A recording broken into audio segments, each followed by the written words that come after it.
നിലവിൽ ഒരു income earn ചെയ്തുകൊണ്ടിരിക്കുന്ന ആൾക്ക് അയാളുടെ ജോലിയിൽ നിന്നും അല്ലെങ്കിൽ ആ ഇൻകം കിട്ടിക്കൊണ്ടിരിക്കുന്ന സ്ഥാപനത്തിൽ നിന്ന് അയാൾക്ക് മാറിയാലും അയാളുടെ ലൈഫിനെ സബ്സ്റ്റാൻഡ് ചെയ്ത് പോകുന്ന ഒരു ഏണിങ്സ് ഉണ്ടാക്കിയെടുക്കാനുള്ള പ്രൊജക്റ്റുകളാണ് നമ്മൾ കൂടുതലായിട്ട് സജസ്റ്റ് ചെയ്യുന്നത്. നമ്മുടെ ക്ലയൻസിൻ്റെ അടുത്ത് പറയുന്നത്, നിങ്ങൾക്കൊരു സെക്കൻഡ് ഇൻകം നല്ല രീതിയിൽ ഗ്യാരണ്ടീഡ് ആയിട്ട് വേണമെന്നുണ്ടെങ്കിൽ you can go through our services. നല്ല വെയർ ഹൗസസ് സിസ്റ്റമാറ്റിക്കായിട്ട് ചെയ്ത് കഴിഞ്ഞ് കഴിഞ്ഞാൽ ആ വെയർ ഹൗസസിന് വേണ്ടിയിട്ട് കുറേയേറെ റിക്വയർമെൻറ്റ്സ് ഇപ്പം ഉണ്ട്, ഓൺഗോയിങ് ആണ്. പ്രോപ്പർട്ടിന്മേൽ ഇൻവെസ്റ്റ് ചെയ്യുക എന്ന് പറഞ്ഞാൽ ഒരു എക്സോർബിറ്റൻറ്റ് പ്രോഫിറ്റ് ഒന്നും കിട്ടില്ല. പക്ഷേ ഒരു ഗ്യാരണ്ടീഡ് ആയിട്ടുള്ള ഒരു സസ്റ്റൈനബിൾ ആയിട്ടുള്ള ഒരു തലമുറകളോളം കൈമാറാൻ പറ്റുന്ന ഒരു ഇൻകം ഉണ്ടാക്കിയെടുക്കാൻ പറ്റുന്ന രീതിയിലുള്ള പ്രൊജക്റ്റുകളായിരിക്കും എപ്പോഴും നമ്മൾ പ്രൊപ്പോസ് ചെയ്യുന്നത്. അപ്പോൾ അവരെ സംബന്ധിച്ചുള്ള ഒരു 7 ഇയേഴ്സിനുള്ളിൽ ഈ കംപ്ലീറ്റ് റിട്ടേണും തിരിച്ചെടുക്കുകയും ഇതിൽ ഇൻവെസ്റ്റ് ചെയ്ത പ്രോപ്പർട്ടിക്ക് നല്ലൊരു അപ്രീസിയേഷൻ ഉണ്ടാകുകയും ചെയ്യുന്ന രീതിയിലുള്ള പ്രോജക്റ്റുകളായിരിക്കും തീർച്ചയായും ഞങ്ങളുടെ ഭാഗത്തുനിന്ന് ഞങ്ങൾ റെക്കമെൻഡ് ചെയ്യുക. സാധാരണ നാട്ടിൻ പുറങ്ങളിൽ കംപ്ലീറ്റ്ലി ക്ലോസ് ചെയ്ത ഒരു മോൾ കൺസെപ്റ്റിൽ പോയി കഴിഞ്ഞാൽ ബിസിനസ് നടക്കില്ല. കാരണം അവർക്ക് കുറച്ചൊക്കെ വിസിബിലിറ്റി വേണം. അകത്ത് എന്താണെന്നുള്ളത് പുറത്ത് കണ്ടാലേ ആൾക്കാർക്ക് അങ്ങോട്ട് കയറാൻ തോന്നുള്ളൂ. ഞങ്ങൾ ഓപ്പണാണ്, ആർക്ക് വേണമെങ്കിലും എപ്പോൾ വേണമെങ്കിലും ഞങ്ങളെ കോൺടാക്റ്റ് ചെയ്യാം. പ്രോജക്റ്റിൻ്റെ ബിഗിനിങ്ങിലായിരിക്കാം, അല്ലെങ്കിൽ പ്രോജക്റ്റ് ഓൺഗോയിങ് നടന്നുകൊണ്ടിരിക്കുന്ന സമയത്തായിരിക്കാം, അല്ലെങ്കിൽ ഒരു സ്ഥലം വാങ്ങിക്കുന്നതിന് മുമ്പ് ഒക്കെ ബിൽടെക്കിനെ അപ്രോച്ച് ചെയ്ത് കഴിഞ്ഞാൽ ഞങ്ങൾ നല്ലൊരു ഗൈഡൻസ് നമുക്ക് അവർക്ക് കൊടുക്കാൻ പറ്റും. ഇപ്പോൾ ഞങ്ങൾക്ക് കുറച്ച് ലാൻഡുണ്ട്, ഞങ്ങൾ 10 വർഷം മുമ്പ് ഇത്ര രൂപ കൊടുത്ത് വാങ്ങിച്ച ലാൻഡാണ്. ഇന്ന് ഞങ്ങൾക്കിപ്പോൾ അത് തിരിച്ചൊരു റിട്ടേൺ ഒന്നും കിട്ടാത്ത ഒരു ഐഡലായിട്ട് കിടക്കുകയാണ്. ഇപ്പോൾ ഈ ഒരു ടൈമിൽ നമ്മളത് ഇനി എന്ത് ചെയ്യും, അതിനെ ഡിസ്പോസ് ചെയ്യാൻ നോക്കിയാലും നടക്കുന്നില്ല എന്ന് പറഞ്ഞിട്ട് ഒത്തിരി ക്വയറീസാണ് നമുക്ക് വരുന്നത്. ജോയിൻറ്റ് വെഞ്ചർ പ്രോപ്പർട്ടികൾ ഓൾവേസ് വെൽക്കമിങ് ആണ്. നമുക്ക് ജോയിൻറ്റ് വെഞ്ചർ പ്രോപ്പർട്ടിയുടെ ഒരു അഡ്വാൻറ്റേജ് എന്ന് വെച്ചാൽ നമുക്ക് 2 ഇയേഴ്സ് അല്ലെങ്കിൽ മാക്സിമം 3 ഇയേഴ്സ് കൊണ്ട് കൺസ്ട്രക്ഷൻ ചെയ്ത് പ്രോജക്റ്റ് ഹാൻഡ് ഓവർ ചെയ്ത് നമുക്ക് എക്സിറ്റ് ആവാൻ പറ്റും. സോ ദ പ്രോഫിറ്റബിലിറ്റി എത്ര ക്വിക്കായിട്ട് നമുക്ക് ചെയ്യാൻ പറ്റും.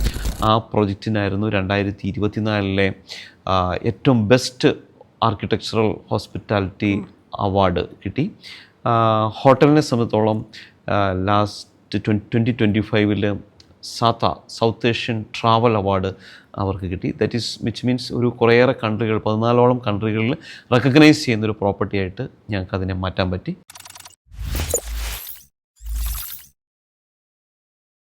റിയൽ എസ്റ്റേറ്റിൽ താല്പര്യമുള്ളവരോ അല്ലെങ്കിൽ കുറച്ചേറെ ഭൂമി കയ്യിലുള്ളവരോ, ഇനി അതുമല്ലെങ്കിൽ കയ്യിലുള്ള ഇൻവെസ്റ്റ്മെൻറ്റ് കൊണ്ട് ഭാവിയിൽ മികച്ച വരുമാനം ഉറപ്പു നൽകുന്ന ഒരു ബിസിനസ് തുടങ്ങണമെന്ന് ആഗ്രഹിക്കുന്നവരോ ഒക്കെയാണോ? അവർക്ക് ഈ അഭിമുഖത്തിൽ നിന്ന് ഏറെ പഠിക്കാനുണ്ടാകും. ഇന്ന് നമുക്കൊപ്പമുള്ളത് റിയൽ എസ്റ്റേറ്റിൽ റിട്ടേൺ ഓൺ ഇൻവെസ്റ്റ്മെൻറ്റ് ഉറപ്പാക്കിക്കൊണ്ട് പദ്ധതികൾ നടപ്പിലാക്കി ശ്രദ്ധ നേടിയിട്ടുള്ള ഒരു വ്യക്തിയാണ്. Biltech integrated solutions managing director Binoy Thomas. നമസ്കാരം. നമസ്കാരം. അപ്പോൾ റിയൽ എസ്റ്റേറ്റ് എങ്ങനെ ലാഭകരമാക്കാമെന്നാണ് ചോദ്യം. ഇപ്പോൾ കേരളത്തിൻ്റെ ഒരു അവസ്ഥ നോക്കുകയാണെങ്കിലേ, ഒരു കാലത്ത് ഭയങ്കര ഒരു ബൂമായിരുന്നു. അപ്പോൾ ഒരുപാട് ആൾക്കാർ അത് ലാൻഡിൽ ഇൻവെസ്റ്റ് ചെയ്തു. അന്ന് നല്ല റിട്ടേൺ കിട്ടുകയും ചെയ്തു. പക്ഷേ ഇപ്പോൾ അവരുടെയൊക്കെ കൈപൊള്ളിയൊരു അവസ്ഥയിലാണ്. കാരണം പല ലാൻഡും വെറുതെ കിടക്കുന്നു, അവർക്കതിൽ നിന്നൊരു റിട്ടേൺ ഇല്ല. അപ്പോൾ ബിൽടെക് ആണെങ്കിൽ അങ്ങനത്തെ പ്രോജക്റ്റുകളാണ് കൂടുതൽ ചെയ്യുന്നത്, ലാൻഡിൽ നല്ല റിട്ടേൺ ഉറപ്പാക്കിക്കൊണ്ടുള്ള പ്രോജക്റ്റുകൾ. അപ്പോൾ ഇപ്പോൾ ഒരു 10-15 വർഷം മുമ്പ് ഇൻവെസ്റ്റ് ചെയ്ത് കിടക്കുന്ന ഭൂമിയിൽ എങ്ങനെയാണ് അതൊരു ലാഭകരമായിട്ട് ഒരു പ്രൊജക്റ്റ് നമുക്ക് ചെയ്തു കൊടുക്കാൻ പറ്റുക? വളരെ വാലിഡായിട്ടുള്ളൊരു ക്വസ്റ്റ്യനാണ് ഇപ്പോൾ ചോദിച്ചത്. അപ്പം കേരളത്തിൻ്റെ ഒരു ഭൂപ്രകൃതി അനുസരിച്ചിട്ട് നമുക്ക് വളരെ ലിമിറ്റഡ് ലാൻഡാണ് ഇവിടെ അവൈലബിൾ ആയിട്ടുള്ളത്. ഒരു 15 വർഷം മുമ്പ് റിയൽ എസ്റ്റേറ്റിൻ്റെ ബൂമിങ് ടൈമിൽ ധാരാളം ആൾക്കാർ അവരുടെ ഹാർഡ് ആൻഡ് ഏൺ മണി കൊണ്ടുവന്ന് ലാൻഡിൽ ഇൻവെസ്റ്റ് ചെയ്യുകയും അതിൽ നിന്നൊരു വലിയ റിട്ടേൺ എക്സ്പെക്റ്റ് ചെയ്തിട്ടാണ് അവർ അതിന് ഇൻവെസ്റ്റ് ചെയ്തത്. അൺഫോർച്ചുനേറ്റ്ലി ആ ബൂമിങ് സ്റ്റേജ് കഴിഞ്ഞപ്പോൾ ഇപ്പോൾ ഐഡലായിട്ട് കിടക്കുന്ന ഒത്തിരിയേറെ ലാൻഡുകളുണ്ട്.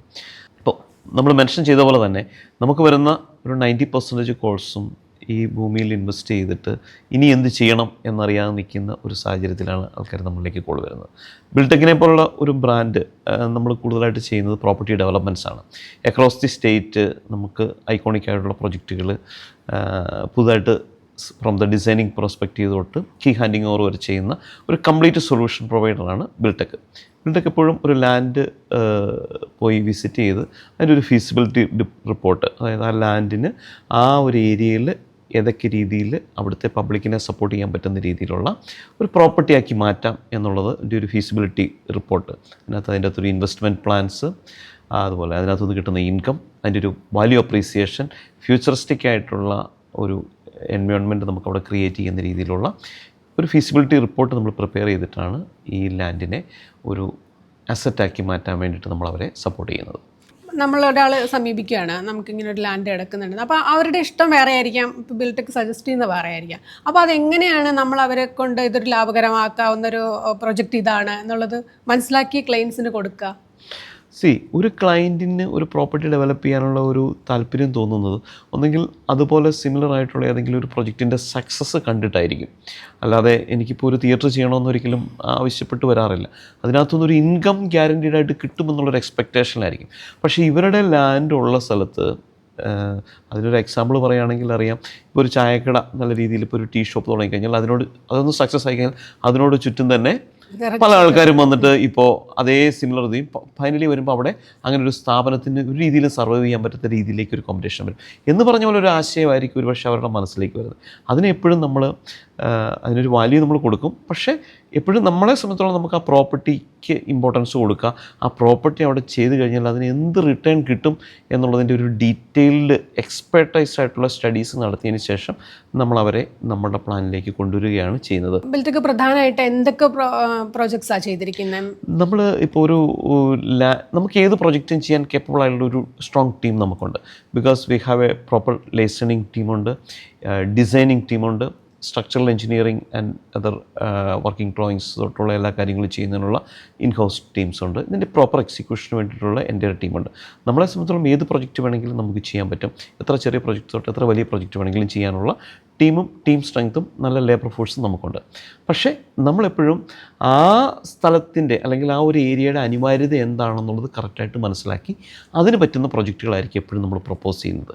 അപ്പോൾ എപ്പോഴും നമ്മൾ നോക്കുമ്പം ഒരു ഫ്യൂച്ചറിസ്റ്റിക് ഡിസൈൻ അല്ലെങ്കിൽ ഒരു വിസിബിൾ ആയിട്ടുള്ള ഒരു ട്രെൻഡ് സെറ്റിംഗ് ആയിട്ടുള്ളൊരു പ്രൊജക്റ്റ് ആയിരിക്കും എപ്പോഴും നമ്മളവിടെ ചെയ്യുന്നത്. അപ്പോൾ അതിൻ്റേതായ സ്കെയിലബിൾ ആയിട്ടുള്ള രീതിയിലുള്ള പ്രൊജക്റ്റുകളായിരിക്കും എപ്പോഴും ഡിസൈൻ ചെയ്യുകയും കൺസ്ട്രക്റ്റ് ചെയ്യുകയും അതിനെ ഫുള്ളി ഓപ്പറേഷൻ രീതിയിലേക്ക് മാറ്റുകയും ചെയ്യുന്നത്. നഗരപ്രദേശങ്ങളാണെങ്കിൽ വേറൊരു ലെവലായിരിക്കും, ഗ്രാമങ്ങളാണെങ്കിൽ വേറെ ആയിരിക്കും. അപ്പോൾ നമ്മൾ ഏത് തരം സ്ഥലങ്ങളിലാണ് കൂടുതൽ പ്രയോറിറ്റീസ് കൊടുക്കുന്നത്? അതോ എല്ലാ ആൾക്കാർക്കും നമ്മളെ സമീപിക്കാൻ പറ്റുമോ? കേരളത്തിൻ്റെ ഒരു ഭൂപ്രകൃതി അനുസരിച്ച് നോക്കുകയാണെങ്കിലും നിലവിലുള്ള ഓരോ ചെറിയ ടൗണുകളിലുള്ളതിൻ്റെ പ്രത്യേകത നോക്കുകയാണ്, ഇവിടെ എല്ലാം ഉണ്ട്. ഇപ്പോൾ എറണാകുളം, തിരുവനന്തപുരം, കാലിക്കറ്റും തൃശ്ശൂരും പോലെ തന്നെ ഇതിൻ്റെ എല്ലാം ഒരു മിനിയേച്ചർ വേർഷനാണ് ഓരോരോ ചെറിയ. ഇപ്പോൾ തളിപ്പറമ്പ് എടുക്കുകയാണെങ്കിൽ തളിപ്പറമ്പ്, ഇപ്പോൾ കട്ടപ്പന എടുക്കുകയാണെങ്കിൽ കട്ടപ്പന, അല്ലെങ്കിൽ കഴക്കൂട്ടം എടുക്കുകയാണെങ്കിൽ കഴക്കൂട്ടം. ഇവിടെ എല്ലാം ഈ വലിയ ടൗണിലേക്ക് വേണ്ടിയിട്ടുള്ള എല്ലാ കാര്യങ്ങളുടെയും ഒരു മിനിയേച്ചർ വേർഷൻ അവിടെ ഉണ്ട്. അപ്പം നമുക്ക് കേരളം മുഴുവൻ നോക്കുകയാണെങ്കിൽ കേരളം ഓൾമോസ്റ്റ് ഒരു കണക്റ്റഡ് ടൗണാണ്. ഇതിനകത്ത് വയനാടും ഇടുക്കിയുമാണ് കുറച്ച് മാറി നിൽക്കുന്നത്. അപ്പോൾ ഇവിടെയെല്ലാം ട്രെൻഡ് സെയിം ആണ്. പക്ഷേ അവിടെ അവൈലബിൾ ആയിട്ടുള്ള സ്പേസിനനുസരിച്ചിട്ട് ഉള്ള ബിൽഡിംഗ് ആണ് നമ്മളെപ്പോഴും ക്ലയൻറ്റിന് പ്രൊപ്പോസ് ചെയ്യുന്നത്. ഒരു ട്രെൻഡ് സെറ്റിംഗ് ആയിട്ടുള്ള പ്രോജക്റ്റുകളായിരിക്കും എപ്പോഴും നമ്മൾ ഓരോ ലോക്കൽ ഏരിയയിലും ഇത് ചെയ്യുന്നത്. എറണാകുളത്താണെങ്കിൽ കുറച്ചും കൂടെ സ്കെയിലബിൾ ആയിട്ടുള്ള പ്രൊജക്റ്റ് ആയിരിക്കും, ടൗൺ ഏരിയയിൽ കുറച്ചുകൂടെ സ്കെയിലബിൾ ആയിരിക്കും. ബട്ട് അതിൻ്റെ ഒരു മിനിയേച്ചർ വേർഷൻ ആയിരിക്കും ഇൻസൈഡിലോട്ട് പോകുന്ന ടൗണുകളിൽ. ഇപ്പോൾ ഒരു പ്രധാന പ്രോജക്ട്സ് എടുത്തു പറയാനായിട്ട് എന്തൊക്കെ പ്രോജക്ട്സ്? അതായത് ഇപ്പോൾ എന്താ പറയുക, ഒരു ബിൽഡിംഗ് ആണ് നമ്മുടെ കയ്യിൽ കിട്ടണമെന്ന് വിചാരിക്കാം. ആ ബിൽഡിങ്ങിനെ നമ്മൾ എങ്ങനെ മാറ്റും? അല്ലെങ്കിൽ ഒരു ലാൻഡ് ആണെങ്കിൽ അതിനെങ്ങനെ മാറ്റും? നിലവിലിപ്പം നമുക്കറിയാൻ പറ്റും. ഇപ്പം എക്സാമ്പിൾ പറയുകയാണെങ്കിൽ ഇപ്പം നമ്മൾ പല പുതിയ ബിൽഡിങ്ങുകൾ, ഇപ്പം സ്റ്റുഡിയോ അല്ലെങ്കിൽ യൂസ്റ്റ അല്ലെങ്കിൽ മാക്സ്, ഇതിൻ്റെയൊക്കെ ബിൽഡിങ്ങുകൾ കണ്ടു കഴിഞ്ഞാൽ അറിയാൻ പറ്റും ഒരു സ്റ്റീൽ സ്ട്രക്ചറിൽ ചെയ്തിരിക്കുന്ന ബിൽഡിംഗ് ആയിരിക്കും. ഇതിനകത്ത് ഇഷ്ടംപോലെ സ്പേഷ്യസ് ആയിരിക്കും, ഈ ഏരിയ കറക്റ്റായിട്ട് യൂട്ടിലൈസ് ചെയ്തിട്ടുണ്ടാവും. അപ്പം ഇങ്ങനെയുള്ള ട്രെൻഡിങ് ആയിട്ടുള്ള റീറ്റെയിൽ സെഗ്മെൻറ്റാണ് ഇപ്പോൾ വളർന്നുകൊണ്ടിരിക്കുന്നത്. അപ്പോൾ നേരത്തെ ചെയ്ത പല ബിൽഡിങ്ങുകളും ഈ ഒരു രീതിയിൽ ഒരു കോർപ്പറേറ്റിന് അപ്രോച്ച് ചെയ്യാൻ പറ്റുന്ന രീതിയിലുള്ള ബിൽഡിങ്ങുകളാവില്ല. ആ ബിൽഡിങ്ങുകളെ റീമോഡൽ ചെയ്ത് റീഫർബിഷ് ചെയ്ത് ഒരു പരിധി വരെ നമുക്ക് പുതിയൊരു ട്രെൻഡിലേക്ക് കൊണ്ടുവരാൻ പറ്റും. അത് പോസിബിളാണ്. ഇപ്പോൾ നമുക്ക് പറയാം ഹോസ്പിറ്റൽ കൺസ്ട്രക്ഷൻസ് നടക്കുന്നുണ്ട്, എക്സിസ്റ്റിംഗ് ഹോട്ടൽസിൻ്റെ റിനോവേഷൻസ് ഉണ്ട്, എന്തിനേറെ പറയുന്നു ഫാക്ടറികൾ പോലും ഇപ്പോൾ പുതിയ റിനോവേഷൻ ആൻഡ് ഫസാഡ് മോഡലിങ്ങിലാണ്. അപ്പോൾ നമുക്ക് ധാരാളം എൻക്വയറീസ് അങ്ങനത്തെ വന്നുകൊണ്ടിരിക്കുന്നുണ്ട്. നമ്മളതെല്ലാം നല്ല രീതിയിൽ തന്നെ കംപ്ലീറ്റ് ചെയ്ത് കൊടുക്കുന്നുണ്ട്. കൊമേഴ്സ്യൽ പ്രോജക്ട്സ് ചെയ്യുമ്പോഴേക്ക് അതിൻ്റെ ഒരു റിട്ടേൺ ഓൺ ഇൻവെസ്റ്റ്മെൻറ്റ് എങ്ങനെ നമ്മൾ ഉറപ്പാക്കി കൊടുക്കാൻ പറ്റുന്നത് എങ്ങനെയാണ്? കാരണം എന്ത് ചെയ്താലും നമുക്ക് നഷ്ടം വരാനൊരു സാധ്യതയുണ്ടല്ലോ. ഇപ്പോൾ ഓൾറെഡി നമ്മളിലേക്ക് വരുന്ന ക്ലയൻറ്റുകൾ ഒരു ഇൻവെസ്റ്റ്മെൻറ്റ് പാറ്റേണിലുള്ളവരായിരിക്കും, അല്ലെങ്കിൽ ഫ്യൂച്ചറിസ്റ്റിക് ആയിട്ട് അവർക്ക് അവരുടെ ഫാമിലിക്ക് അല്ലെങ്കിൽ ഒരു റിട്ടേൺ ഓൺ ഇൻവെസ്റ്റ്മെൻറ്റ് കിട്ടണം എന്ന് ഉദ്ദേശിച്ചിട്ട് തന്നെ ആൾക്കാർ വരുന്നതായിരിക്കും. അപ്പോൾ ആ ആ റിട്ടേൺ ഓൺ ഇൻവെസ്റ്റ്മെൻറ്റിന് എത്രയും ഫാസ്റ്റസ്റ്റ് ആക്കുക എന്നുള്ളതാണ് നമ്മുടെ ഒരു മെയിൻ ടാസ്ക്. ഇപ്പം ഞാൻ പറഞ്ഞ പോലെ തന്നെ ബിൽടെക് ഒരു എൻ്റയർ പ്രോജക്റ്റിനെ ടേക്ക് കെയർ ചെയ്യുന്ന ഒരു കമ്പനി ആകുമ്പോൾ ഞങ്ങളെ സംബന്ധിച്ചുള്ള ഒരു 40% ഞങ്ങളുടെ സർവീസിൽ കൺസെഷൻ വരുന്നുള്ളൂ. ബാക്കി 60% സർവീസ് ഓറിയൻറ്റഡ് ആണ്. അതായത് ഈ ഭൂമി കാണുമ്പോൾ തൊട്ടുള്ള അതിൻ്റെ ലൈസനിങ് ജോബ്, അതിൻ്റെ ലാൻഡിൻ്റെ ഡീറ്റെയിലിങ്, അതായത് അത് കൺസ്ട്രക്ഷന് പോസിബിൾ ആയിട്ടുള്ളതാണോ, തരം മാറ്റിയതാണോ, ഇതിൻ്റെ പ്രീവിയസ് ഹിസ്റ്ററീസ് കംപ്ലീറ്റ്ലി നമ്മളെടുത്ത് അത് അനലൈസ് ചെയ്യുക.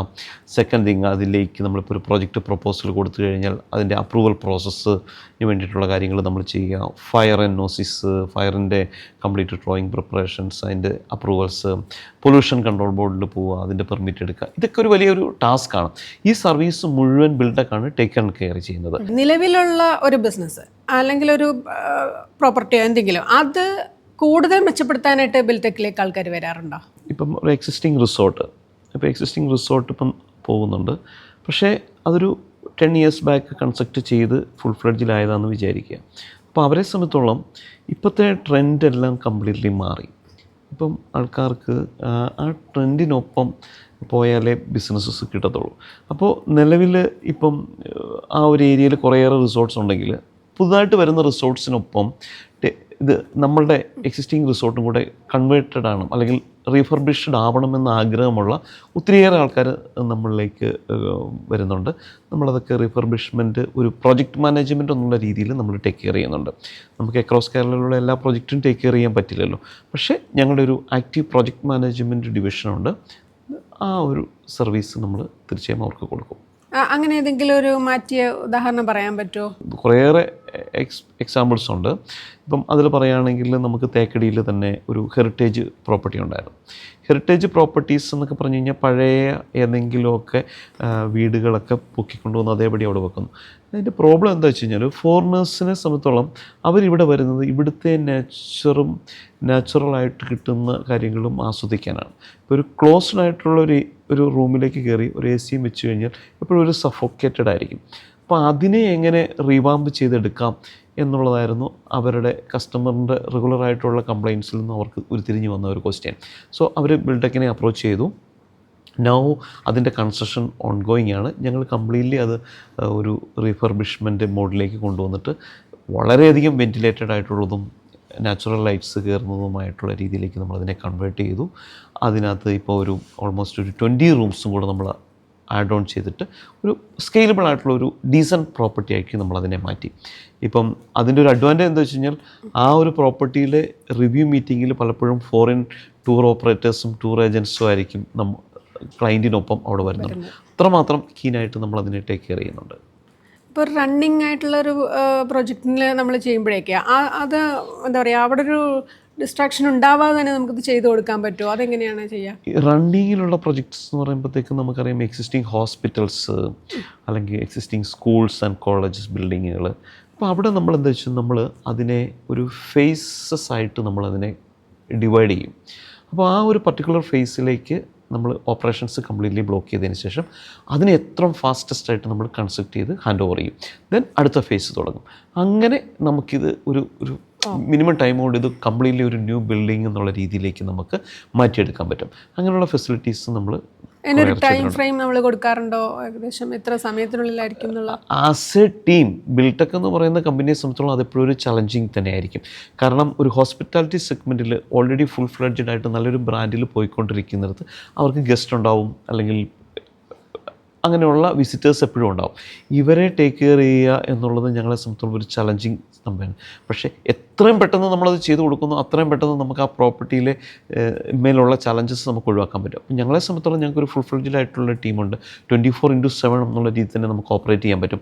അത് not only hospitality segment, even government and central government സെഗ്മെൻറ്റിലുള്ള പല പ്രോജക്റ്റുകളും ഞങ്ങൾ റീവാമ്പ് ചെയ്യുന്നുണ്ട്. ഈവൻ IT ബിൽഡിങ്ങുകളിൽ പോലും നമ്മൾ ഈ റീവാമ്പ് നമ്മൾ ചെയ്തെടുക്കുന്നുണ്ട്. അതെപ്പോഴും നമുക്കൊരു ചലഞ്ചിങ് തന്നെയാണ്. കാരണം അവിടെ ഒരു എൻട്രിയും എക്സിറ്റും എല്ലാം, അതുപോലെ സൗണ്ട്, ഡസ്റ്റ്, ഇങ്ങനെയുള്ള കാര്യങ്ങളെല്ലാം കൺട്രോളബിളായിട്ട് തന്നെ വേണം നമുക്കത് ചെയ്യാൻ. അപ്പോൾ നമ്മളൊരു ഫേസസ് ആയിട്ട് മാറ്റി അതിനെ കറക്റ്റ് ചെയ്ത് നമ്മൾ കൊടുക്കുന്നുണ്ട്. നമ്മൾ പ്രധാനമായിട്ട് ഇപ്പോൾ പ്രോപ്പർട്ടി ഡെവലപ്മെൻ്റ് ആണല്ലോ ചെയ്യുന്നത്. അപ്പോൾ നമ്മളൊരു ക്ലയൻറ്റ് നമ്മളുടെ അടുത്തേക്ക് വരുമ്പോഴേക്ക് അവർക്ക് എന്തൊക്കെ തരം സേവനങ്ങൾ നൽകാനാണ് നമുക്ക് പറ്റുക? അതുപോലെ തന്നെ നമ്മുടെ ഒരു ടീം അത് എത്രത്തോളം സജ്ജമാണ്? എപ്പോഴും ഒരു കൺസ്ട്രക്ഷൻ കമ്പനിയെ സംബന്ധിച്ചോളം ഈ ഫാസ്റ്റ് ആൻഡ് സ്പീഡി ആയിട്ടുള്ള ഒരു എക്സിക്യൂഷനാണ് ഇമ്പോർട്ടൻറ്റ്. ബിൽടെക്കിൽ പ്രോജക്റ്റിൻ്റെ ഡ്രോയിങ് സൈഡ് കംപ്ലീറ്റ്ലി വേറൊരു ഡിവിഷനും എക്സിക്യൂഷൻ ആൻഡ് ഓപ്പറേഷൻ വേറൊരു ഡിവിഷനുമാണ് നോക്കുന്നത്. അപ്പോൾ ഞങ്ങളിലേക്ക് വരുന്ന സമയത്ത് നമ്മൾ ആദ്യമായിട്ട് ആ ലാൻഡിൻ്റെ ഒരു ലാൻഡ് സർവേ കംപ്ലീറ്റ്ലി ചെയ്യും. ഒരു ടോപ്പോഗ്രഫി കംപ്ലീറ്റ്ലി നമുക്കറിയാനും അവിടെയുള്ള നാച്ചുറൽ റിസോഴ്സസ് എന്താണ്, അവിടെയുള്ള മരങ്ങൾ എന്തൊക്കെയുണ്ട് എന്നുള്ളത് കറക്റ്റായിട്ട് ഐഡൻറ്റിഫൈ ചെയ്യാൻ വേണ്ടിയിട്ട് നമ്മളൊരു കോണ്ടൂർ സർവേ ചെയ്യും. സെക്കൻഡ് തിങ്, ഒരു സോയിൽ ടെസ്റ്റ് ചെയ്യും. ലാൻഡിൻ്റെ കണ്ടീഷൻസ് എന്താണ്, എവിടെയാണ് ഹാർഡ് സ്റ്റാറ്റ് അവൈലബിൾ ആകുന്നത്, വാട്ടർ ലെവൽ എവിടെയാണ് എന്നുള്ളത് കംപ്ലീറ്റ് അറിയാൻ വേണ്ടിയിട്ട് നമ്മളൊരു സോയിൽ ടെസ്റ്റ് ചെയ്യും. തേർഡ്, ഈ സോയിൽ ടെസ്റ്റ് ചെയ്തതിന് ശേഷം നമ്മൾ എന്താണോ പ്ലാൻ ചെയ്തിരിക്കുന്നത് അതിൻ്റെ ഒരു ഡ്രാഫ്റ്റിംഗ് നമ്മൾ കറക്റ്റായിട്ട് ചെയ്യും. ഡ്രാഫ്റ്റിംഗ് ചെയ്തതിന് ശേഷം ഇതിൻ്റെ അപ്രൂവൽ ഡ്രോയിങ്സിൻ്റെ ഒരു ഡിവിഷനുണ്ട്. വൺസ് ഇത് അപ്രൂവൽ ആയി കഴിഞ്ഞാൽ ഉടൻ തന്നെ ഇതിൻ്റെ സ്ട്രക്ചറൽ ഡ്രോയിങ് സ്റ്റാർട്ട് ചെയ്യും. സ്ട്രക്ചറൽ ഡ്രോയിങ്ങിന് ശേഷം ഇതിനെ നമ്മൾ വർക്കിംഗ് ഡ്രോയിങ്സ് ആയിട്ട് മാറ്റിയിട്ട് നമ്മൾ സൈറ്റിൽ എക്സിക്യൂഷന് വേണ്ടിയിട്ടുള്ള ഡ്രോയിങ്സ് ആക്കി മാറ്റുന്നു. ദെൻ അടുത്തതാണ് mechanical engineering and plumbings, MEP. ഈ MEP ഡ്രോയിങ്സിലാണ് ലിഫ്റ്റിൻ്റെ positions, electrical light, plumbing, water tanks, ഇങ്ങനെയുള്ള കാര്യങ്ങൾ കംപ്ലീറ്റ്ലി വരുന്നത്. ഇതിന് ശേഷം ഈ ഇലക്ട്രിക്കലും ഇൻറ്റീരിയറും കൂടി ഇരുന്നതിന് ശേഷമാണ് ലൈറ്റ്, റൂംസിനുള്ളിലെ ലൈറ്റിൻ്റെ പ്ലാനിങ്സ് കംപ്ലീറ്റ് ചെയ്യുന്നത്. അതിനുശേഷം ഇൻറ്റീരിയർ ഡിസൈനിങ്സ് കംപ്ലീറ്റ് നമ്മൾ ചെയ്യുന്നു. അതിനുശേഷം സോഫ്റ്റ് ഫർണിഷിങ്, ദെൻ ഇതിൻ്റെ ടൈൽ ലേഔട്ട്സ് കംപ്ലീറ്റ് കാര്യങ്ങൾ പ്രിപ്പറേഷൻ നടത്തേണ്ടതുണ്ട്. ഇത് ഫൈനലി ഓപ്പറേഷൻ ടീം എങ്ങനെ ഹാൻഡിൽ ചെയ്യുന്നു, എവിടെയാണ് ഫയർ റെസ്ക്യൂസ് അല്ലെങ്കിൽ ഫയർ സ്റ്റെയറിൻ്റെ ആക്സസിബിലിറ്റി, പിന്നെ റൂമിൽ വേണ്ടിയിട്ടുള്ള ഇമ്മീഡിയറ്റ് ഇവാക്വേഷന് വേണ്ടിയിട്ടുള്ള കംപ്ലീറ്റ് കാര്യങ്ങൾ നമ്മൾ പ്ലാൻ ചെയ്യുന്നു. ഇതെല്ലാം ചെയ്തതിന് ശേഷം ഇതിൻ്റെ ലാൻഡ്സ്കേപ്പിംഗ് അടക്കമുള്ള എല്ലാ കാര്യങ്ങളും നമ്മൾ ചെയ്തിട്ടാണ് പ്രോജക്റ്റ് കംപ്ലീറ്റ് ചെയ്യുന്നത്. ഇത്രയും കാര്യങ്ങൾ നമ്മൾ ഫൈനലൈസ് ചെയ്തതിന് ശേഷമാണ് എപ്പോഴും നമ്മളൊരു പ്രോജക്റ്റ് കിക്ക് സ്റ്റാർട്ട് ചെയ്യുള്ളൂ. അപ്പോൾ ക്ലയൻറ്റുമായിട്ടുള്ള ഡേ ടു ഡേ കമ്മ്യൂണിക്കേഷൻ, ഇതിൻ്റെ എക്സ്പെൻസസ്, ഇതിൻ്റെ BOQ, ഈ കാര്യങ്ങളെല്ലാം മെഷറബിളാണ്. ഇത് ഫുൾ ഫ്രീസ് ചെയ്തതിന് ശേഷം മാത്രമാണ് നമ്മൾ അവിടെ ഒരു പൈലിങ്ങിനാണെങ്കിൽ പൈലിങ് സ്റ്റാർട്ട് ചെയ്യുള്ളൂ. അപ്പോൾ ഇത്രയും നാളുകൊണ്ട് എത്രത്തോളം പ്രോജക്റ്റുകൾ നമ്മൾ കംപ്ലീറ്റ് ചെയ്തിട്ടുണ്ടോ? നമ്മൾ കുറേ, ഇപ്പം നമുക്ക് പറയുകയാണെങ്കിൽ നമ്മളൊരു 200+ പ്രോജക്റ്റ് നമ്മൾ ആക്റ്റീവ്ലി അക്രോസ് ദി സ്റ്റേറ്റ് നമ്മൾ കംപ്ലീറ്റ് ചെയ്തിട്ടുണ്ട്. അതിനകത്ത് ഗവൺമെൻറ് പ്രോജക്റ്റുകളുണ്ട്, സെൻട്രൽ ഗവൺമെൻറ് പ്രോജക്റ്റുകളുണ്ട്, വലിയ പ്രൈവറ്റ് പ്രോജക്റ്റുകളുണ്ട്. കുറേയേറെ പ്രോജക്റ്റുകൾ നമ്മൾ സക്സസ്ഫുള്ളി കംപ്ലീറ്റ് ചെയ്തിട്ടുണ്ട്. ഒരാൾക്ക് ബിൽടെക്കിനെ സമീപിക്കാനായിട്ട്, ഒരു ഇൻവെസ്റ്റർക്ക് എത്ര വരെയുള്ള ഇൻവെസ്റ്റ്മെൻറ്റാണ് നമ്മൾ പ്രിഫർ ചെയ്യുന്നത്? അങ്ങനൊരു ഇൻവെസ്റ്റ്മെൻറ്റിനൊരു ഇത് വെച്ചിട്ടുണ്ടോ? ഇൻവെസ്റ്റ്മെൻറ്റിന് ഇങ്ങനൊരു ഇതൊന്നും ഉള്ളതില്ല. നമ്മളെപ്പോഴും ആൾക്കാരുടെ അടുത്ത് നമ്മൾ സംസാരിക്കുമ്പോൾ, ഇപ്പോൾ ഒരു നല്ല ഇൻകം ഏൺ ചെയ്തുകൊണ്ടിരിക്കുന്ന ആളുടെ ഒരു investment say for 50 CR invest ചെയ്യണമെന്നല്ല നമ്മളെപ്പോഴും റെക്കമെൻഡ് ചെയ്യുന്നത്. നിലവിൽ ഒരു ഇൻകം ഏൺ ചെയ്തുകൊണ്ടിരിക്കുന്ന ആൾക്ക് അയാളുടെ ജോലിയിൽ നിന്നും അല്ലെങ്കിൽ ആ ഇൻകം കിട്ടിക്കൊണ്ടിരിക്കുന്ന സ്ഥാപനത്തിൽ നിന്ന് അയാൾക്ക് മാറിയാലും അയാളുടെ ലൈഫിനെ സബ്സ്റ്റാൻഡ് ചെയ്ത് പോകുന്ന ഒരു ഏണിങ്സ് ഉണ്ടാക്കിയെടുക്കാനുള്ള പ്രൊജക്റ്റുകളാണ് നമ്മൾ കൂടുതലായിട്ട് സജസ്റ്റ് ചെയ്യുന്നത്. അപ്പോൾ നമുക്കറിയാം ഷോർട്ട് ടൈം ബെനിഫിറ്റ്സ് കിട്ടുന്ന കുറേ ആൾക്കാരുണ്ട്. അവരെയൊക്കെ സംബന്ധിച്ചോളം ആ ഒരു ബെനിഫിറ്റ് ഏതെങ്കിലും രീതിയിൽ കിട്ടാതെ വന്നു കഴിഞ്ഞ് കഴിഞ്ഞാൽ അവരൊക്കെ ഐഡലായി പോകുന്നൊരു സിറ്റുവേഷൻ നമുക്കറിയാം. ഇപ്പം അതിനൊരു എക്സാമ്പിൾ പറയുകയാണെങ്കിൽ, ലൈം ലൈറ്റിൽ നിൽക്കുന്ന പല ആൾക്കാർക്കും അവർ ലൈം ലൈറ്റിൽ നിൽക്കുന്ന സമയത്ത് ധാരാളം ഇൻകം ഉണ്ടാവും. പക്ഷേ അവരുടെ ലൈഫ് ടൈം അവർക്കത് മെയിൻറ്റെയിൻ ചെയ്ത് പോകേണ്ട ഒരു ആവശ്യകതയുണ്ട്.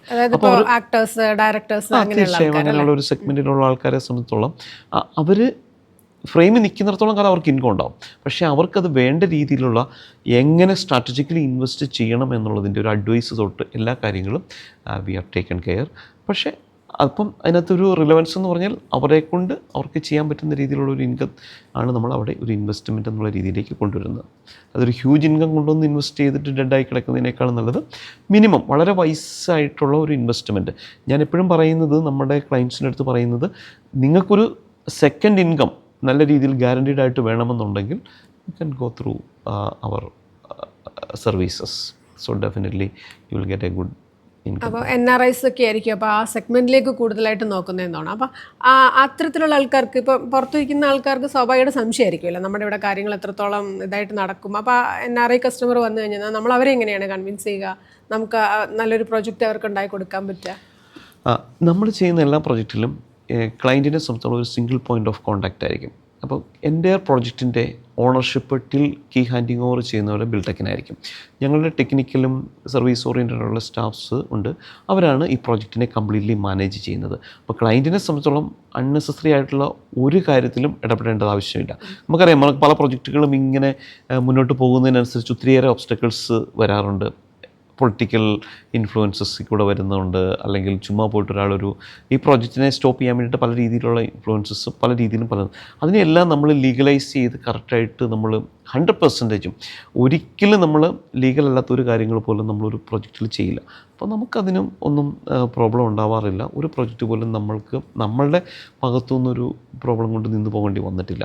അപ്പം ഏത് രീതിയിലുള്ള കാര്യങ്ങളും ടേക്ക് കെയർ ചെയ്യാൻ വേണ്ടിയിട്ട് ബിൽടെക്ക് ടെക്നിക്കലി കേപ്പബിളാണ്.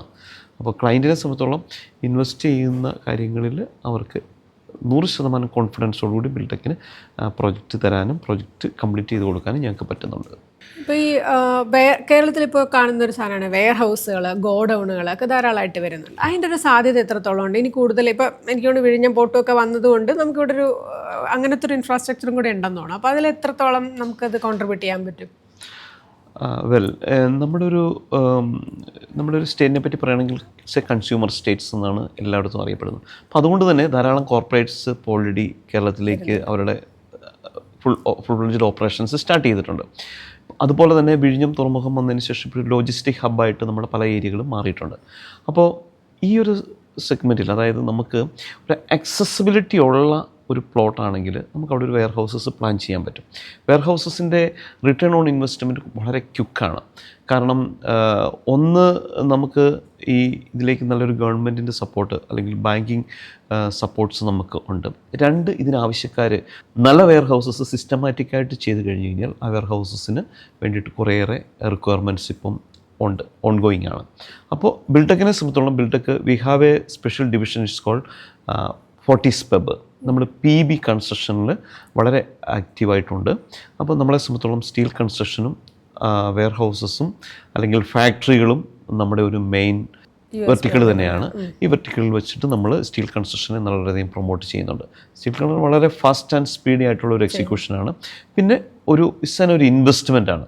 ആ ഇൻവെസ്റ്റ്മെൻ്റ് എന്ന് പറഞ്ഞാൽ ആഫ്റ്റർ 10 years കഴിഞ്ഞ് കഴിയുമ്പോൾ ഇതൊന്ന് സ്ക്രാപ്പ് ചെയ്ത് കഴിഞ്ഞാൽ പോലും ഒരു പക്ഷേ ഇന്ന് മുടക്കിയേക്കുന്നതിനേക്കാൾ കൂടുതൽ എമൗണ്ട് അന്ന് കിട്ടും. അപ്പോൾ ഒരു വളരെ വൈസ്ലി ആൾക്കാർക്ക് ചെയ്യാൻ പറ്റുന്ന നല്ലൊരു ഇൻവെസ്റ്റ്മെൻറ്റ് പാറ്റേണാണ് വെയർ ഹൗസ് ആൻഡ് ലോജിസ്റ്റിക്സ്. ഒരു നിക്ഷേപകൻ അല്ലെങ്കിൽ ഒരു ബിസിനസ് തുടങ്ങിയ ഒരു ഇൻവെസ്റ്റർ വരുവാണ്, ഒരു 10 crore ഇൻവെസ്റ്റ് ചെയ്യാമെന്ന് പറയുകയാണെങ്കിൽ എന്തായിരിക്കും നമ്മൾ ബിൽടെക്ക് ചെയ്ത് കൊടുക്കുക? തീർച്ചയായും നമ്മൾ ആ ആളെ ടേക്ക് കെയർ ചെയ്യുന്നത് 10 CR ഇൻവെസ്റ്റ്മെൻ്റ് എന്നുള്ള ലെവലിലായിരിക്കില്ല. അങ്ങേരുടെ റിട്ടേൺ ഓൺ ഇൻവെസ്റ്റ്മെൻറ്റ് എന്തായിരിക്കും, അങ്ങനെ എത്ര നാൾ കൊണ്ട് അതിനൊരു റിട്ടേൺ കിട്ടണം, അല്ലെങ്കിൽ എങ്ങനെയാണ് ഇങ്ങനെ ഈ ഫണ്ട് സോഴ്സ് ചെയ്തിട്ട് ഇതിൻ്റെ ഒരു റിട്ടേൺ അഷ്വർ ചെയ്തിരിക്കുന്നത്, അല്ലെങ്കിൽ എന്നത്തേക്ക് അങ്ങനെ ഒരു എമൗണ്ട് കംപ്ലീറ്റ്ലി ബാക്ക് വേണം എന്നുള്ളതിനെ വെച്ചിട്ടായിരിക്കും നമ്മൾ റിവേഴ്സ് കാൽക്കുലേഷൻ ആയിരിക്കും എപ്പോഴും ചെയ്യുന്നത്. അപ്പോൾ ഒരു മിനിമം ഗ്യാരണ്ടീഡ് റിട്ടേൺ കിട്ടുന്ന രീതി ഇപ്പം അറിയാം. ഇപ്പം പ്രോപ്പർട്ടിന്മേൽ ഇൻവെസ്റ്റ് ചെയ്യുക എന്ന് പറഞ്ഞാൽ ഒരു എക്സോർബിറ്റൻ പ്രോഫിറ്റ് ഒന്നും കിട്ടില്ല. പക്ഷെ ഒരു ഗ്യാരണ്ടീഡ് ആയിട്ടുള്ള ഒരു സസ്റ്റൈനബിൾ ആയിട്ടുള്ള ഒരു തലമുറകളോളം കൈമാറാൻ പറ്റുന്ന ഒരു ഇൻകം ഉണ്ടാക്കിയെടുക്കാൻ പറ്റുന്ന രീതിയിലുള്ള പ്രൊജക്റ്റുകളായിരിക്കും എപ്പോഴും നമ്മൾ പ്രൊപ്പോസ് ചെയ്യുന്നത്. അപ്പോൾ അവരെ സംബന്ധിച്ചുള്ള ഒരു 7 yearsനുള്ളിൽ ഈ കംപ്ലീറ്റ് റിട്ടേണും തിരിച്ചെടുക്കുകയും ഇതിൽ ഇൻവെസ്റ്റ് ചെയ്ത പ്രോപ്പർട്ടിക്ക് നല്ലൊരു അപ്രീസിയേഷൻ ഉണ്ടാകുകയും ചെയ്യുന്ന രീതിയിലുള്ള പ്രോജക്റ്റുകളായിരിക്കും തീർച്ചയായും ഞങ്ങളുടെ ഭാഗത്തുനിന്ന് ഞങ്ങൾ റെക്കമെൻഡ് ചെയ്യുക.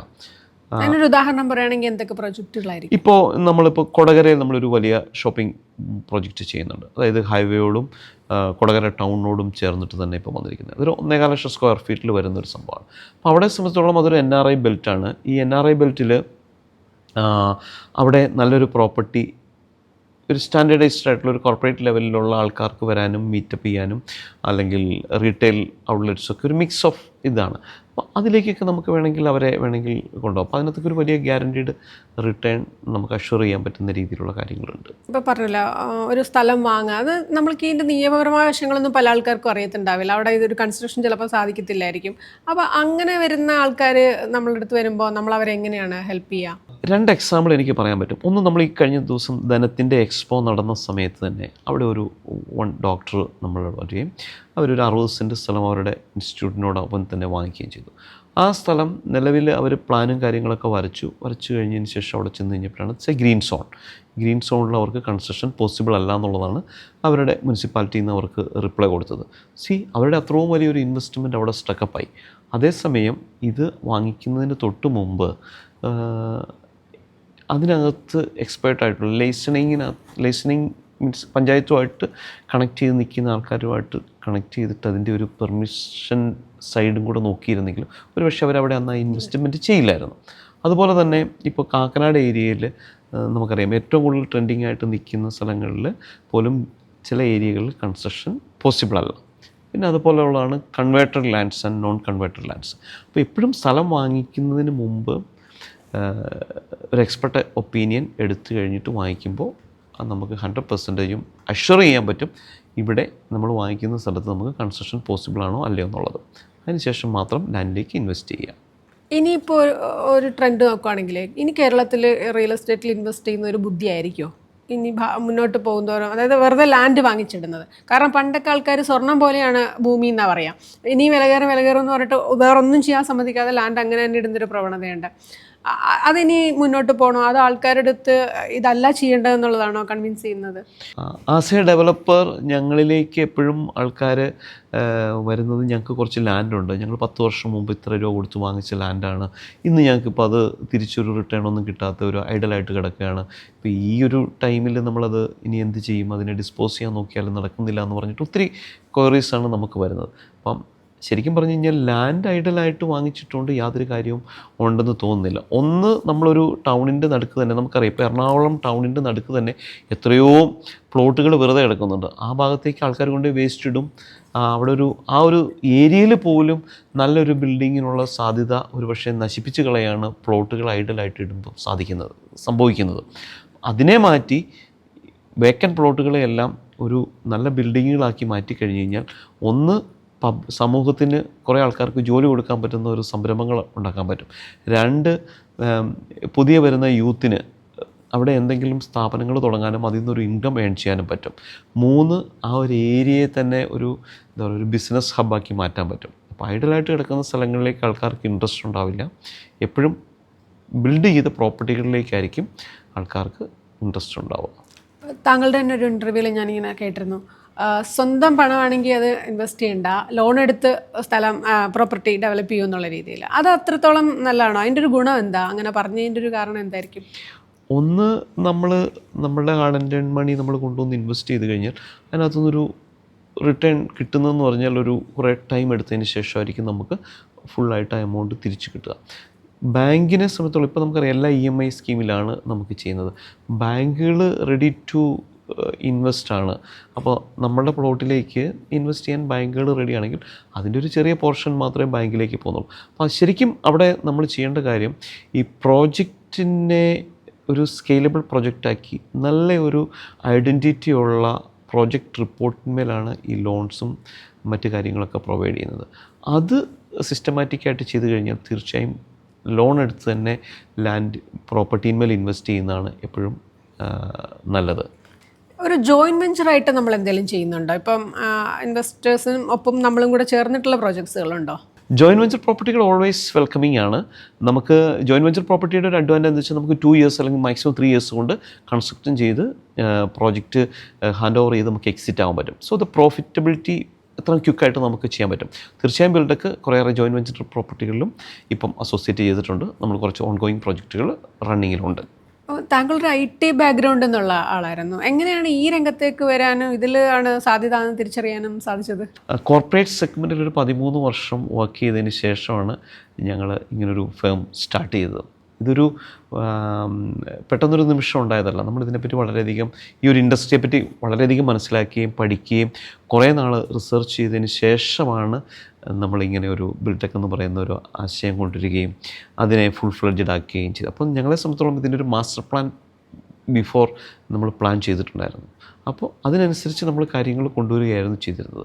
പല കോർപ്പറേറ്റ് ആൾക്കാരുമായിട്ടും ഒരുമിച്ചിരുന്ന് വർക്ക് ചെയ്യാനും കോർപ്പറേറ്റ് ലെവലിൽ പോകാനും അതൊക്കെ എനിക്ക് എൻ്റെ ഈ ബിസിനസ്സിലേക്ക് കൊണ്ടുവന്നപ്പം ഇതിനെ ഒരു കംപ്ലീറ്റ്ലി ഒരു കൺസ്ട്രക്ഷൻ ഇൻഡസ്ട്രിയെ കംപ്ലീറ്റ്ലി ഒരു പ്രൊഫഷണലൈസ് ചെയ്യാനും IT എനേബിൾഡ് ആയിട്ടുള്ള ഒരു ടെക്നോളജി എനേബിൾഡ് ആയിട്ടുള്ള കാര്യങ്ങൾ കൊണ്ടുവരാനും പിന്നെ ഒബിയസ്ലി സോഷ്യൽ മീഡിയയിൽ നമുക്ക് നല്ലൊരു പ്രസൻസ് കൊണ്ടുവരാനൊക്കെ പറ്റി. അപ്പോഴത്തേക്കും ഇതായിരുന്നു ശരിക്കും ക്ലയൻറ്റിന് വേണ്ടതെന്നുള്ളതാണ് പല ഭാഗത്തു നിന്നും നമുക്ക് കിട്ടുന്ന ഫീഡ്ബാക്ക്. അപ്പോൾ നമ്മളെ സംബന്ധിച്ചോളം യൂറോപ്പിലും UK-ലും US-ലും UAE-ലും ഒക്കെ ഇരിക്കുന്ന ക്ലയൻറ്റിനെ സംബന്ധിച്ചോളം നമ്മൾ അവരുടെ ഷോൾഡർ ടു ഷോൾഡർ നിന്ന് ആ പ്രോജക്റ്റ് ചെയ്യുന്നതിൻ്റെ ഒരു പോസിറ്റിവിറ്റി നമുക്ക് ക്ലയൻറ്റിൻ്റെ ഫീഡ്ബാക്കുകളിൽ കിട്ടാറുണ്ട്. അപ്പോൾ നമ്മുടെ പ്രീവിയസ് എക്സ്പീരിയൻസ് നമ്മളെ സപ്പോർട്ട് ചെയ്തു. അതോടൊപ്പം തന്നെ നമ്മൾ വന്നത് കറക്റ്റായിട്ടുള്ള ഒരു ആപ്റ്റായിട്ടുള്ള ഒരു ഇൻഡസ്ട്രിയിലാണെന്നുള്ളൊരു ഫീൽ ഗുഡ് ഫാക്ടർ എനിക്കുമുണ്ട്. അപ്പം അതിൻ്റെ എല്ലാം കൂടെ ഒരു സിനർജിയാണ് നമ്മളിപ്പോൾ വർക്കൗട്ട് ചെയ്തുകൊണ്ടിരിക്കുന്നത്. ബിസിനസ്സിൽ ഇപ്പോൾ ബിൽടെക്കിൽ വൈഫും ആക്റ്റീവാണ് അല്ലേ? അതെ, ഞാനും വൈഫുമാണ് അതിലുള്ളത്. പിന്നെ കൂടാണ്ട് ഞങ്ങൾക്ക് കുറേ നല്ല ടീംസ് ഉണ്ട്. അപ്പോൾ ടീം എന്ന് പറഞ്ഞാൽ ഞങ്ങളുടെ കൂട്ടത്തിൽ 13 വർഷമായിട്ട് ഞങ്ങൾ ഒരേപോലെ സഞ്ചരിച്ചുകൊണ്ടിരിക്കുന്ന ഒരു ഫാമിലി പോലെ തന്നെയാണ് ഞങ്ങളതിനെ ടേക്ക് കെയർ ചെയ്യുന്നത്. ഇത്രയും വർഷത്തെ ഒരു ഇതെടുത്താലേ ഒരുപാട് പ്രോജക്ട്സ് നമ്മൾ കംപ്ലീറ്റ് ചെയ്തു. ഇതിലേറ്റവും വെല്ലുവിളി നിറഞ്ഞ ഒരു പ്രോജക്റ്റ് അല്ലെങ്കിൽ ആ പ്രോജക്റ്റ് കംപ്ലീറ്റ് ചെയ്ത് കഴിഞ്ഞപ്പോൾ ഭയങ്കരമായിട്ടൊരു സന്തോഷം തോന്നിയ ഒരു പ്രോജക്റ്റ് ഏതാണ്? എല്ലാ പ്രോജക്റ്റുകളും നമ്മളുടെ ബേബി തന്നെയാണ്. പക്ഷേ അതിനകത്ത് എടുത്തു പറയേണ്ട ചില അച്ചീവ്മെൻറ്റ്സ് നമുക്ക് വേണമെങ്കിൽ ഇപ്പോൾ നമുക്ക് പറയാൻ പറ്റുന്നത്, കോവിഡ് പിടിച്ച സമയം, കോവിഡിൻ്റെ ആ ഒരു ടൈമിൽ, പാൻഡമിക് സിറ്റുവേഷനിൽ നമുക്ക് യാത്രകൾ പോലും റെസ്ട്രിക്റ്റ് ചെയ്ത് കുറേ നാൾ നമ്മൾ ഐഡലായിട്ടിരുന്ന സമയത്ത് നമുക്ക് കുറേയേറെ എൻക്വയറീസ് ഇങ്ങനെ വരും. കാരണം UK-ലും യൂറോപ്പിലും ഒക്കെ ഉള്ള ആൾക്കാരെ സംബന്ധിച്ചോളം അവർക്ക് നാട്ടിൽ വന്ന് സെറ്റിൽ ചെയ്യേണ്ട ഒരു ആവശ്യകതയുണ്ടായിരുന്നു. അപ്പം അങ്ങനെ വന്ന ഒരു കോളിൽ നിന്നും ആണ് ഞങ്ങൾക്കൊരു ഹോട്ടൽ പ്രോജക്റ്റിനൊരു കോൾ വന്നു. അപ്പം ശരിക്കും പറഞ്ഞാൽ ലാൻഡ് വിസിറ്റ് ചെയ്യാൻ പോലും പറ്റാത്ത അവസ്ഥയിൽ ഞങ്ങൾ ആ പ്രോജക്റ്റിൻ്റെ ഒരു പ്ലാനിങ് സ്റ്റേജിലൂടെ പോവുകയും കോവിഡിൻ്റെ ആ പാൻഡമിക് റെസ്ട്രിക്ഷൻസ് ഒക്കെ മാറിയതിന് ശേഷം പ്രോജക്റ്റിൻ്റെ ലാൻഡിൽ പോവുകയും അവിടെ നിന്ന് ഞങ്ങൾ ആ പ്രോജക്റ്റിനെ ടേക്കപ്പ് ചെയ്യുകയും ഒരു 2 years കൊണ്ട് നമ്മൾ ആ പ്രോജക്റ്റിന് നല്ലൊരു 5 star കാറ്റഗറിയിലുള്ള ഒരു ഹിൽ റിസോർട്ട് എന്നുള്ളൊരു ബ്രാൻഡ് ചെയ്ത് സെറൈൻ ഹൊറൈസൺ എന്ന് പറഞ്ഞൊരു പ്രോപ്പർട്ടി നമ്മൾ തേക്കടിയിൽ ചെയ്തിട്ടുണ്ടായി. ശരിക്കും പറഞ്ഞു കഴിഞ്ഞാൽ അതൊരു ഭയങ്കരേറെ വെല്ലുവിളി പിടിച്ചൊരു സമയമായിരുന്നു. കാരണം ഈ ഫസ്റ്റ് കോവിഡ് പാൻഡമിക് സിറ്റുവേഷൻ കഴിഞ്ഞതിന് ശേഷം സെക്കൻഡ് വന്ന സമയത്ത് നമുക്ക് വീണ്ടും റെസ്ട്രിക്ഷനായി. പ്രോപ്പർട്ടിയിലേക്ക് മൂവ് ചെയ്യാൻ പറ്റില്ല, മെറ്റീരിയലിൻ്റെ പ്രൈസ് ഭയങ്കരമായിട്ട് കൂടുന്നു, മെറ്റീരിയലിൻ്റെ അവൈലബിലിറ്റി പ്രോബ്ലം ആകുന്നു. പക്ഷേ എനിവേ ഞങ്ങളതെല്ലാം തരണം ചെയ്ത് വളരെ സക്സസ്ഫുള്ളി ആ പ്രോജക്റ്റ് കംപ്ലീറ്റ് ചെയ്തു. ആ പ്രോജക്റ്റിനായിരുന്നു 2024 ഏറ്റവും ബെസ്റ്റ് ആർക്കിടെക്ചറൽ ഹോസ്പിറ്റാലിറ്റി അവാർഡ് കിട്ടി. ഹോട്ടലിനെ സംബന്ധിച്ചോളം last 2025 south Asian travel award അവർക്ക് കിട്ടി. വിച്ച് മീൻസ് കുറേയേറെ കൺട്രികൾ, 14ഓളം കൺട്രികളിൽ റെക്കഗ്നൈസ് ചെയ്യുന്നൊരു പ്രോപ്പർട്ടിയായിട്ട് ഞങ്ങൾക്ക് അതിനെ മാറ്റാൻ പറ്റി. ക്ലയൻറ്റിനെ സംബന്ധിച്ചോളം ഫുൾ ബുക്കിംഗ് കൊടുക്കുന്ന ഒരു പ്രോപ്പർട്ടിയാക്കി മാറ്റാനും പറ്റി. അപ്പോൾ ദാറ്റ് ഈസ് റിമാർക്കബിൾ അച്ചീവ്മെൻ്റ് ആണ് ഞങ്ങളെ സംബന്ധിച്ചോളം അങ്ങനെയുള്ള പ്രൊജക്റ്റുകൾ. നമ്മുടെ ഒരു വിഷൻ എന്താണ്? ഇപ്പോൾ 2030 അല്ലെങ്കിൽ 2035 ആ സമയമാകുമ്പോൾ നമ്മൾ എവിടെ എത്തണം എന്നുള്ളൊരു ലക്ഷ്യത്തിലാണ് മുന്നോട്ട് പോകുന്നത്? ഇപ്പോൾ ഗവൺമെൻറ് ഓഫ് ഇന്ത്യക്ക് 2047 എന്താവണം എന്നുള്ളൊരു പ്ലാനിംഗ് ഉണ്ട്. സ്റ്റേറ്റ് ഗവൺമെൻറ് സംബന്ധിച്ചും 2037 എന്താവണം എന്നുള്ളൊരു പ്ലാനിംഗ് ഉണ്ട്. ബിൽടെക്കും പ്ലാൻ ചെയ്തിരിക്കുന്നത് ഇങ്ങനെയുള്ള പ്രോജക്റ്റുകളിലേക്ക് അഗ്രസീവായിട്ട് ഇറങ്ങുക, ഒരു വലിയ പ്രോജക്റ്റുകളിൽ കൊണ്ടുവരിക, എത്രയും പെട്ടെന്നൊരു 1000 crore കമ്പനി ആകുക എന്നുള്ളതാണ് ഞങ്ങളുടെ ഒരു പ്ലാനിങ്ങിലുള്ളത്. അപ്പം അതടുത്തൊരു 5 yearsനുള്ളിൽ നമ്മൾ ആ ഒരു ലെവലിലേക്ക് എത്താനുള്ള കാര്യങ്ങൾ നമ്മൾ ക്രമീകരിച്ചു കഴിഞ്ഞു. എന്തുകൊണ്ടൊരു നിക്ഷേപകൻ ബിൽടെക്കിനെ സമീപിക്കണം? നമ്മുടെ ഒരു USP എന്ന് പറയുന്നത് എന്തൊക്കെയാണ്? വളരെ നല്ല ക്വസ്റ്റ്യനാണ്. കാരണം കോമ്പറ്റീഷനും കമ്പാരിസനും ഒക്കെ നടത്തുന്ന സമയത്ത് ഞങ്ങളെപ്പോഴും ഹൈലൈറ്റ് ചെയ്യുന്നത് ഞങ്ങളുടെ USPs ആണ്. ഞങ്ങൾ ചെയ്യുന്ന ഫസ്റ്റ് USP എന്ന് പറഞ്ഞാൽ ഞങ്ങൾ ചെയ്യുന്ന ബിൽഡിങ്ങുകളെല്ലാം വളരെ ഇന്നൊവേറ്റീവ് ആൻഡ് ഐക്കോണിക് ആയിരിക്കും. ഒരു സ്റ്റാൻഡ് ഔട്ട്, ആർക്കിടെക്ചറലി ഒരു സ്റ്റാൻഡ് ഔട്ട് പ്രോജക്ട്സ് ആയിരിക്കും. അതുകൊണ്ട് തന്നെ ആ ഒരു ഏരിയയിൽ ആ പ്രോജക്റ്റിൻ്റെ പേരിലായിരിക്കും ഒരു പക്ഷേ ആ ഒരു ഏരിയ തന്നെ അറിയപ്പെടുന്നു. അങ്ങനെ രീതിയിലേക്ക് നമുക്ക് ആ പ്രോജക്റ്റിൻ്റെ ഐഡൻറ്റിറ്റി മാറ്റിയെടുക്കാൻ പറ്റും. That is our first USP. Second USP is a trend. ഈ ഹോസ്പിറ്റാലിറ്റി സെഗ്മെൻറ്റിലും റീറ്റെയിലിലുമുള്ള ലേറ്റസ്റ്റ് ട്രെൻഡിൻ്റെ അഡാപ്റ്റ് ചെയ്യുന്ന രീതിയിലുള്ളൊരു ഡീറ്റെയിലിംഗ് ആയിരിക്കും എപ്പോഴും നമ്മുടെ ഡിസൈൻസിൽ എപ്പോഴും വരുന്നത്. തേർഡ് USP എന്ന് പറഞ്ഞാൽ A properly strategic investment plan.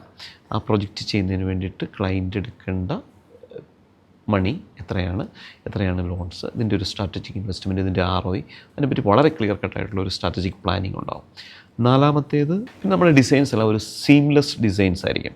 അപ്പോൾ ക്ലയൻറ്റ് സെൻട്രിക് ആയിരിക്കും. ക്ലയൻറ്റിന് എപ്പോൾ വേണമെങ്കിലും വന്ന് കയറി ഈ പ്രോപ്പർട്ടി എൻജോയ് ചെയ്ത് ഇറങ്ങിപ്പോകാൻ പറ്റുന്ന രീതിയിലുള്ള ഒരു ക്ലയൻറ്റ് സെൻട്രിക് പ്രോപ്പർട്ടീസ് ആയിരിക്കും എപ്പോഴും നമ്മൾ ചെയ്യുന്നത്. പിന്നെ തീർച്ചയായും ഒരു ഐഡൻറ്റിറ്റി, ആ പ്രോജക്റ്റിന് എപ്പോഴും നമ്മളൊരു ഐഡൻറ്റിറ്റി ക്രിയേറ്റ് ചെയ്യും. ആ പ്രോജക്റ്റിനെ പേഴ്സൻ്റെ ഓണറിൻ്റെ പേരിനേക്കാൾ കൂടുതലായിട്ട് അറിയപ്പെടുന്നത് ആ പ്രോജക്റ്റിൻ്റെ പേരിലായിരിക്കും. These all are our USPs. ഇപ്പോൾ ഒരുപാട് ആൾക്കാർ മൈഗ്രേറ്റ് ചെയ്യുവാണ്, യങ്സ്റ്റേഴ്സ് പ്രധാനമായിട്ടും മൈഗ്രേറ്റ് ചെയ്യുവാണ്. അപ്പം നമ്മുടെ ഇവിടുത്തെ റെസിഡൻഷ്യൽ അല്ലെങ്കിൽ അങ്ങനത്തെ ബിൽഡിങ്ങുകളുടെ ഒരു ആവശ്യകത ഇനി എത്രത്തോളം ആയിരിക്കും? ഒരു ഇനി അത് വെറുതെ കിടക്കുന്നൊരു അവസ്ഥയാണ്, ഇപ്പം തന്നെ വെറുതെ കിടക്കുന്ന അവസ്ഥയാണ്. അപ്പോൾ ഇനിയും നമ്മളിങ്ങനെ വീടുകൾ ഉണ്ടാക്കിയിടുന്നതിനോടുള്ളൊരു ഇതെങ്ങനെയാണ്? വീടുകൾ എപ്പോഴും ഇമ്പോർട്ടൻ്റ് തന്നെയാണ്. ഒരുപക്ഷെ ഇതിൻ്റെ മാനേജ്മെൻറ്റും മെയിൻ്റനൻസും ആയിരിക്കും ഇനി വരാൻ പോകുന്ന ഒരു ക്രൈസിസ്. കാരണം നമുക്ക് ഇനഫ് മാൻ പവർ ഇല്ലാത്തൊരു സിറ്റുവേഷനിലേക്ക് വരുന്നുണ്ട്. അതുമാത്രമല്ല, എല്ലാവരും വൈറ്റ് കോളർ ജോബുകളിലേക്കാണ് കൂടുതലും ആൾക്കാരും മൂവ് ഓൺ ചെയ്യുന്നത്. അപ്പോൾ ആ ഒരു സാഹചര്യത്തിൽ ഇങ്ങനെയുള്ള വലിയ പ്രോപ്പർട്ടികളുടെ മാനേജ്മെൻറ്റ് ഒരു കൺസേൺസ് തന്നെയാണ്. അതുപോലെ ഇപ്പോൾ തന്നെ ധാരാളം വീടുകൾ ലോക്ക്ഡാണ്. അത് അവരുടെ മക്കൾക്ക് നെക്സ്റ്റ് ജനറേഷൻ ആവശ്യമില്ലാതെ അബാൻഡൻഡ് ആയിട്ട് കിടക്കുന്ന കുറേയേറെ പ്രോജക്റ്റുകൾ ഇന്ന് നമുക്ക് പല സ്ഥലങ്ങളിലും കാണാൻ പറ്റും. അതുപോലെ വളരെ വില കുറച്ച് സെയിൽ ചെയ്യുന്നുണ്ട്. അപ്പം അതൊരു എന്താ പറയുക, ഒരു സൈക്ലിക്കൽ പ്രോസസ്സായിട്ട് വീണ്ടും നടക്കും. റീസൈക്ലിംഗ് നടക്കേണ്ട ആവശ്യകതയുണ്ട് ആ ഒരു സെഗ്മെൻറ്റിൽ. ആ ഒരു ഇതിലേക്ക് ഇപ്പോൾ നമ്മളൊരു പ്രോപ്പർട്ടി ഡെവലപ്പർ എന്നുള്ള രീതിയിലാണല്ലോ ഉള്ളത്. അപ്പോൾ ഇങ്ങനെ പൂട്ടിക്കിടക്കുന്ന വീടുകളെ നമുക്കൊരു സംരംഭമാക്കി മാറ്റാനുള്ളൊരു സാഹചര്യം ഉണ്ടോ? അതിനെന്തെങ്കിലും ഒരു ഇനിഷ്യേറ്റീവ് ബിൽടെക്കിൻ്റെ ഭാഗത്തുനിന്നുണ്ടാകുമോ? തീർച്ചയായും നമ്മൾ അതിനെപ്പറ്റി പ്ലാനിങ്ങിൽ ഉണ്ട്. കാരണം ഒരു സർവീസ് സെഗ്മെൻറ്റിന് ഇന്ന് കേരളത്തിൽ വളരെയധികം സാധ്യതകളുണ്ട്. നല്ലൊരു സർവീസ് ഓറിയൻറ്റഡ്, ഇപ്പോൾ ലൈക്ക് Airbnb, OYO ഇങ്ങനെയുള്ളവർക്കൊക്കെ ഈ ഹോട്ടൽസ് പോലെ തന്നെ ചില ലോക്കൽ ഏരിയകളിൽ ഇങ്ങനെ അടഞ്ഞു കിടക്കുന്ന വീടുകൾ ഇന്നൊരു ഇൻകം ഏൺ ചെയ്യാൻ പറ്റുന്ന സിറ്റുവേഷൻസ് ക്രിയേറ്റഡ് ആണ്.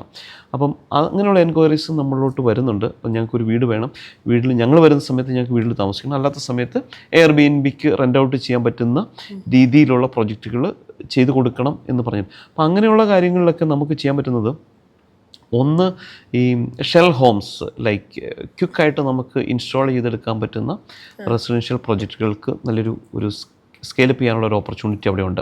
തീർച്ചയായും ഞങ്ങളുടെ ഒരു ഡിവിഷനാണ് ഫോർട്ടീസ് പെബ്. ഫോർട്ടീസ് പെബ് എന്ന് പറഞ്ഞാൽ it's A completely exclusive for steel structures and steel construction. അപ്പോൾ ഞങ്ങൾ അതിൻ്റെ ഒരു പ്ലാനിങ്ങിലാണ്. പക്ഷേ ഇൻ ഫ്യൂച്ചറിൽ കുറച്ചും കൂടെ ഒരു ലാർജ് സ്കെയിലിലേക്ക് നമുക്ക് പോകാൻ പറ്റുമായിരിക്കും. അപ്പോൾ ഇത്ര നേരം നമുക്കിപ്പം സംസാരിച്ചതിന് നന്ദി. താങ്കൾ നേരത്തെ പറഞ്ഞ പോലെ 1000 crore കമ്പനിയായിട്ട് ബിൽടെക്കിനെ നമുക്ക് കാണാൻ സാധിക്കട്ടെ. ഒപ്പം ഒരുപാട് പ്രോജക്റ്റുകൾ കേരളത്തിൻ്റെ പല ഭാഗത്തും ഉടനെ തന്നെ നടക്കട്ടെ. Thank you so much.